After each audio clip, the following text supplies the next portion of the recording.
గోదావరి నదిపై నిర్మించే అంతర్గం బ్రిడ్జిపై సీఎం రేవంత్ రెడ్డికి మంచిర్యాల మాజీ ఎమ్మెల్యే నడిపెల్లి దివాకర్ రావు బహిరంగ లేఖ రాశారు.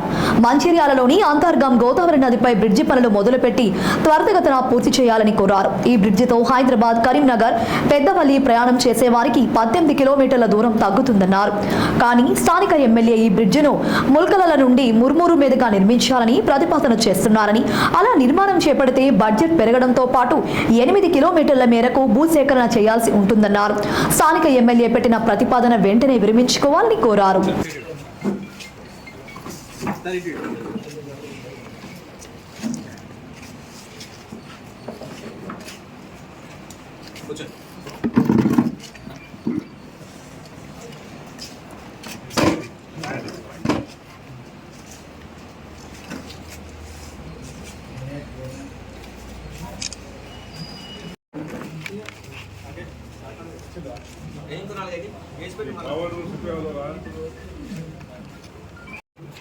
ప్రింట్ మీడియా అన్ని వచ్చినాయా? ప్రింట్ మీడియా ప్రింట్ మీడియా వాళ్ళు ఎక్కువ కవర్ చేస్తే బాగుంటుంది నా ఉద్దేశం.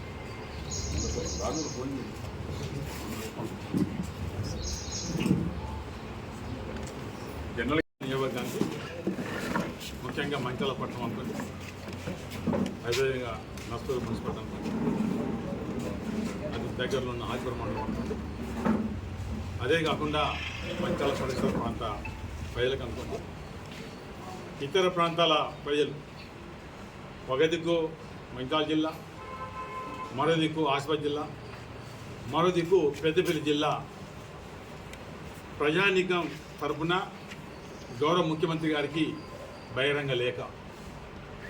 ఉద్దేశం వల్ల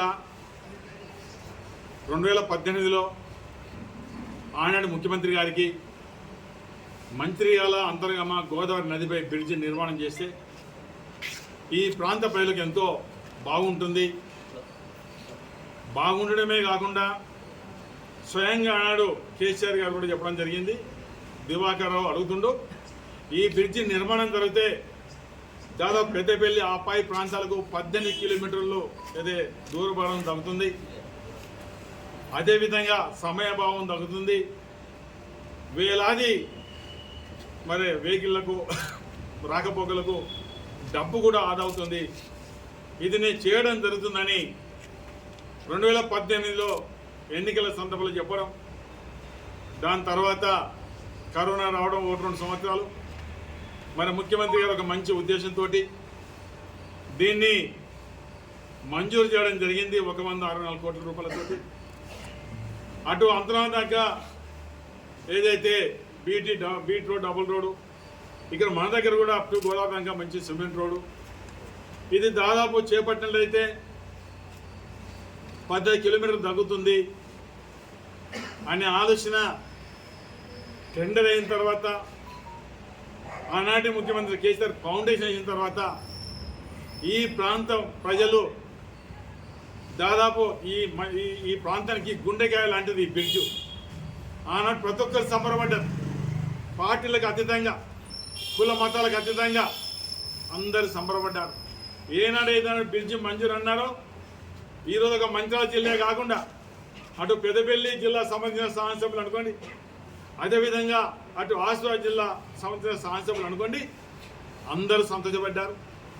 ఇవాళ కూడా నేను మనవి చేస్తున్నాను ప్రజానీకాని తరఫున, ఇవాళ కూడా ఇవాళ ఈ పెద్దపల్లి జిల్లా కావచ్చు, మంచిర్యాల జిల్లా కావచ్చు, ఆసిఫాబాద్ జిల్లా ఉన్న ఇలా ఎలక్టెడ్ పర్సన్స్, ఇలా శాసనసభ్యులు కావచ్చు, మరొకరు కావచ్చు, అందరూ కూడా మంచిర్యాల అంతర్గం నది గోదావరి నదిపై బ్రిడ్జి కావాలని ప్రతి ఒక్కరు కోరుకుంటున్నారు. ఇవాళ కానీ స్థానికంగా గెలిచిన ఎమ్మెల్యే ఇది ములకల్ల నుంచి కడతామంటున్నారు. ఎందుకు ములకల నుంచి కట్టాలి? ఎవరిని ఉద్ధరించడానికి ములకల నుంచి కట్టాలి? ములకల నుంచి కడితే దాదాపు 450 కోట్ల రూపాయలు అవుతున్నాయి. దాదాపు 8 కిలోమీటర్లు ల్యాండ్ అక్వైర్ చేయాలి, దాదాపు 100 ఎకరాల భూమి కొనుగోలు చేయాలి.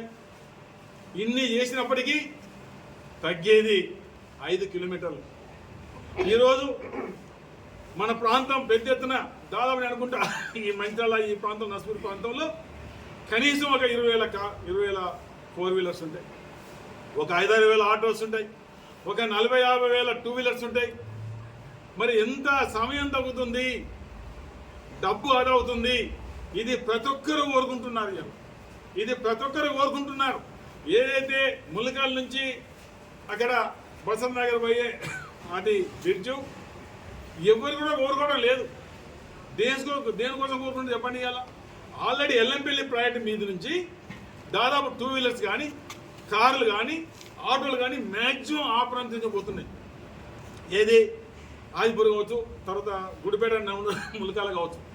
ఆపై ప్రాంతం వాళ్ళు కరీంనగర్ పోవాలంటే దొనమండకు దాదాపు మనంతనే పడుతుంది. దొనమండ నుంచి ఆ ప్రాంతం తట్టిపోతా. అంటే ఇది అందరికీ ఉపయోగపడేదాన్ని కావాలని తాను పట్టిన కుందేడికి 3 ఎకరాలు అనే దిశగా ఆ కార్యక్రమం ఏది ఇక్కడ వద్దంటున్నాం. ఇది మొదలు పెట్టండి, ప్రక్రియ మొదలైంది. దీన్ని కంప్లీట్ పూర్తి చేసిన తర్వాత ఇంకెన్ని బ్రిడ్జ్లు కట్టండి, మాకు అభ్యంతరం లేదు. కానీ ఇది కాదు, నేను ఎక్కడనే కడతానంటే ఇలా ముఖ్యమంత్రి గారు, సంబంధిత మంత్రి గారు, ఆఫీసర్స్ ఏ రకంగా మీరు ఎంక్వైరీ చేసుకున్నా, ఏ రకంగా ఒక రిపోర్ట్ తీసుకున్నా 100% మంచిర్యాల అంతర్గమ బ్రిడ్జి, గోదావరి పై బ్రిడ్జి కట్టాలని